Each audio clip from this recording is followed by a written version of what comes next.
రేవతి కిరణ్ ఇద్దరు బయట మాట్లాడుకుంటూ ఉంటారు. ఇక కిరణ్ చెప్తూ ఉంటాడు, నీకోసం నేను మీ వాళ్ళతో పోట్లాడి వెళ్ళి దూరంగా అక్కడ డబ్బులు సంపాదించారు. అనుకున్న దానికంటే నీకోసం ఎక్కువే సంపాదించి వచ్చాను. కానీ ఇంకా పెళ్ళికి వెయిట్ చేయలేకపోతున్నాను అని చెప్తూ ఉంటాడు. ఇంకో 1 నెల రోజుల్లో కదా కిరణ్ వెయిట్ చేద్దాం అని రేవతి అంటూ ఉంటుంది. నేను ఉండలేకపోతున్నాను రేవతి. మనమేమి టీనేజ్లో ఉన్న లవర్స్ కాదు, చదువుకునే స్టూడెంట్స్వి కాదు ఇంకా వెయిట్ చేయడానికి. మన తోటి వాళ్ళందరూ కూడా ఈ పాటికి పిల్లలను కూడా కనేశారు. కానీ మనం ఇంకా పెళ్ళే చేసుకోలేదు. నీకు దూరంగా ఉండటం నా వల్ల కాదు రేవతి. మనం ఎక్కడికైనా వెళ్ళి రిజిస్టర్ మ్యారేజ్ చేసుకుందాం, గుళ్ళో పెళ్లి చేసుకుందాం లేకపోతే అని కిరణ్ చెప్తూ ఉంటాడు. ప్లీజ్ కిరణ్, నీకోసం ఎదురు చూపుల్లో కూడా ప్రేమ దాగి ఉంటుంది. ఇంకొద్ది రోజులే కదా, సీత మాట ఇచ్చింది కదా మన ఇద్దరికీ పెళ్లి చేస్తానని. సీత రామ్ ఇద్దరు కూడా మన వైపే ఉన్నారు సపోర్ట్గా.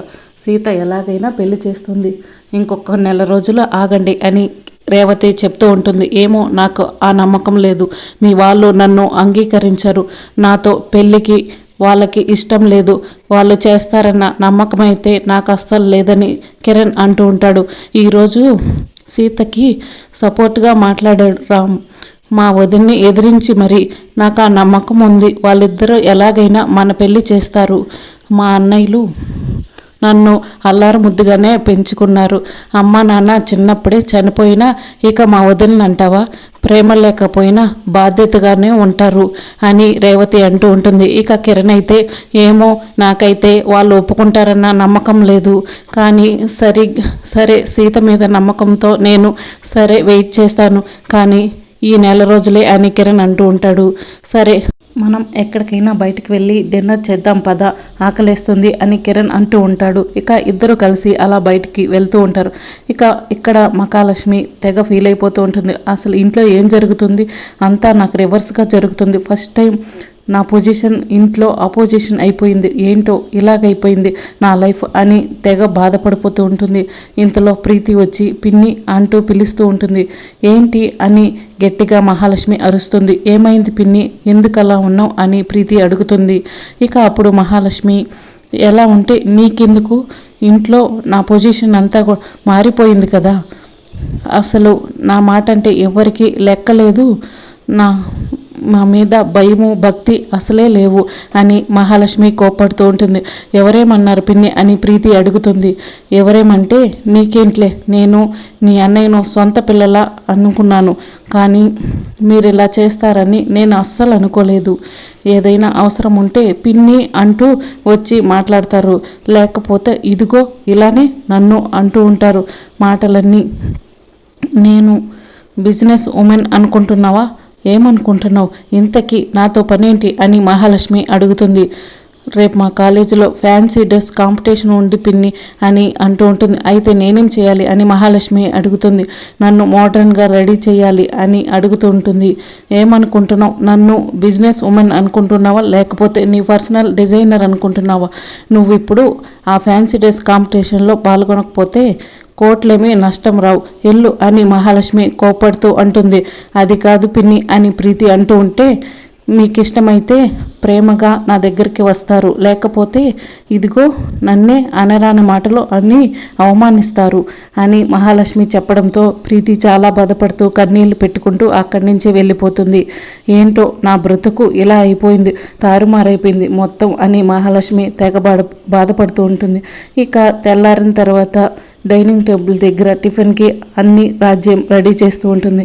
ఇక సీత అందరికీ ప్లేట్స్ అన్నీ కూడా పెడుతూ ఉంటుంది. జన, అర్చన, మహాలక్ష్మి టిఫిన్ తినడానికి వస్తూ ఉంటారు. రండమ్మా రండి, ఇందులో ఏం మాయ ఏ మర్మం లేదు, బహుశా అంతకంటే లేదు, టిఫిన్లో రెడీ అని మహాలక్ష్మికి ఆహ్వానిస్తూ ఉంటుంది. మహా చాలా కోపంగా చూస్తూ ఉంటుంది. ఇక సీత అంటుంది, మీకు కావాలంటే చెప్పండి, నేను అన్నీ టేస్ట్ చేసి మీకు ముందుగా చూపిస్తాను. ఇడ్లీ తినాలా వడ తినాలా అని అడుగుతూ ఉంటుంది. ఇంతలో రాము వచ్చి, ఏంటి సీత, నువ్వు అది తినాలా ఇది తినాలా అని అడుగుతున్నావు, నీకు కావాలంటే అన్నీ తిను అని చెప్తూ ఉంటాడు. కాదు మామ, నేను తింటానన్నది నాకు ఆకలేసి కాదు, వీళ్ళకి అనుమానం ఉండకూడదు కదా అని, అందుకని ముందుగానే తిని చూపిద్దామని అడుగుతున్నాను అని సీత అంటూ ఉంటుంది. చూసావా ఆ సీత ఎంత పొగరుగా మాట్లాడుతుందో అని చెప్పి అర్చన మహాతో అంటూ ఉంటుంది. ఇప్పుడు దాని టైం నడుస్తుంది, మనమేమీ మాట్లాడలేం అని మహాలక్ష్మి మౌనంగా ఉండిపోతుంది. ఇక టిఫిన్ తినడానికి రెడీ అవుతారు. నువ్వు కూడా కూర్చో సీత అని రామ్ చెప్పడంతో, లేదు మామ, ముందు పెద్దవాళ్ళు అత్తయ్య మామయ్య వాళ్ళు తిన్నాక నేను తింటాను అని సీత అంటుంది. నేను వడ్డిస్తాను ఉండు రాజ్యం అని చెప్పి సీత అందరికీ వడ్డిస్తూ ఉంటుంది. ఇంతలో ప్రీతి చాలా అందంగా రెడీ అయ్యి చీర కట్టుకుని వస్తుంది. అందరూ ప్రీతిని అలా చూస్తూ ఉండిపోతారు. వావ్ ప్రీతి, చాలా బాగున్నావు అని అందరూ అలా చూస్తూ చెప్తూ ఉంటారు. ఇంకా ప్రీతి చాలా సంతోషంగా ఉంటుంది. రామ్ చెప్తాడు, ప్రీతి చాలా కొత్తగా కనిపిస్తున్నావు అని చెప్తూ ఉంటాడు. సీత కూడా, అవును ప్రీతి, చాలా అందంగా ఉన్నావు, సూపర్గా ఉన్నావు అని చెప్పడంతో ఇక మహాలక్ష్మియే ప్రీతిని రెడీ చేసిందని అందరూ అనుకుంటూ ఉంటారు. ఇక జన కూడా అంటూ ఉంటాడు, మహాలక్ష్మి అచ్చు నీలానే రెడీ చేశావు, ప్రీతిని చాలా అందంగా రెడీ చేశావు అని అనడంతో రామ్ కూడా, అవును పిన్ని, ప్రీతిని చాలా బాగా రెడీ చేశావు అని అంటూ ఉంటాడు. పొగడేస్తూ ఉంటారు. గిరి కూడా అంటాడు, మోడ్రన్ మహాలక్ష్మిలాగా అచ్చం నీలానే రెడీ చేశావు వదిన అని చెప్తూ ఉంటాడు. ఇక ఇంతలో ప్రీతి చెప్తుంది, నన్ను రెడీ చేసింది పిన్ని కాదు అని చెప్పడంతో, మరి ఎవరు రెడీ చేశారు అని అడుగుతూ ఉంటారు. నన్ను రెడీ చేసింది టీచర్ అని అనడంతో టీచర్ వెనకాలే వచ్చి, అవునా అమ్మ, మీరే రెడీ చేశారా, ప్రీతి ఇవాళ చాలా కొత్తగా కనిపిస్తుంది, చాలా అందంగా కనిపిస్తుంది అని రామ్ అంటూ ఉంటారు. ఇక టీచర్ని అందరూ పొగుడుతూ ఉంటారు. ఇక మహాలక్ష్మి అలా చూస్తూ ఉండిపోతుంది కోపంగా. నేను ఇంకా మహాలక్ష్మి అత్తయ్య రెడీ చేశారనుకున్నాను, అనవసరంగా అందరూ పొగిడేశారు అత్తయ్యని అని సీత అంటూ ఉంటుంది. ఈరోజు నాకు ఫ్యాన్సీ డ్రెస్ కాంపిటీషన్ ఉంది, టీచరే నన్ను రెడీ చేశారని ప్రీతి చెప్తూ ఉంటుంది. అవును, మహాలక్ష్మి గారిని చూసి రెడీ చేశానని టీచర్ చెప్పడంతో మహాలక్ష్మి చాలా కోపంగా చూస్తూ ఉంటుంది.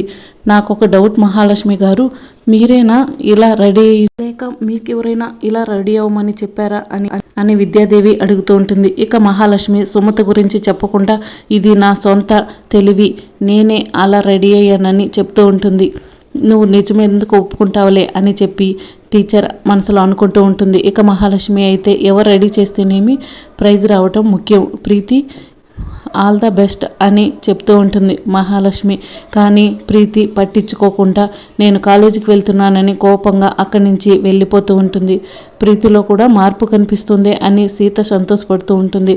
టీచర్ వెళ్ళి గదిలో వాళ్ళ డ్రాయింగ్ వేసిన ఫ్యామిలీ ఫోటోని చూసుకుని ఆనందపడుతూ ఉంటుంది. ఇక జన వెళ్ళి టీచర్ అని పిలుస్తూ ఉంటాడు. ఇక టీచర్ ఆ డ్రాయింగ్ని దాచేస్తుంది. టీచర్, నాకు చాలా సంతోషంగా ఉంది, ప్రీతిని అలా రెడీ చేసినందుకు చాలా థ్యాంక్స్, మా మహాలక్ష్మికి అలా రెడీ అవ్వమని చెప్పింది సుమతియే, కానీ మహా ఒప్పుకోలేదు, చాలా థ్యాంక్స్ అని షేక్ హ్యాండ్ ఇస్తూ ఉంటాడు.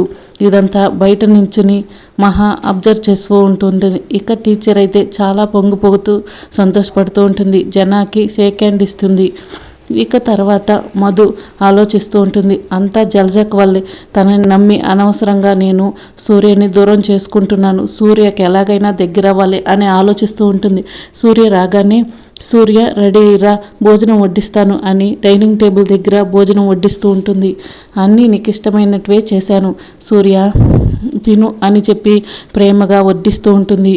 నన్ను క్షమించు సూర్య, నా తప్పు నేను తెలుసుకున్నాను, ఇక నుంచి ఏ గొడవలు లేకుండా కొత్త లైఫ్ని స్టార్ట్ చేద్దాం అని, అన్నీ మర్చిపో అని, నీకు నేను, నాకు నువ్వుగా ఉందాం అని చెప్పి మధు చెప్తూ ఉంటుంది. కానీ సూర్య మాత్రం చేతులు కడుక్కొని మధ్యలోనే లేచి వెళ్ళిపోతూ ఉంటాడు. ఎందుకు సూర్య, నా మీద నీకు ఇంత కోపం తగ్గలేదా అని మధు అడుగుతూ ఉంటుంది. నువ్వు నాతో ఉండలేవు మధు, ఈ అవిటివాడితో అసలే ఉండలేవు అని సూర్య చెప్తూ ఉంటాడు.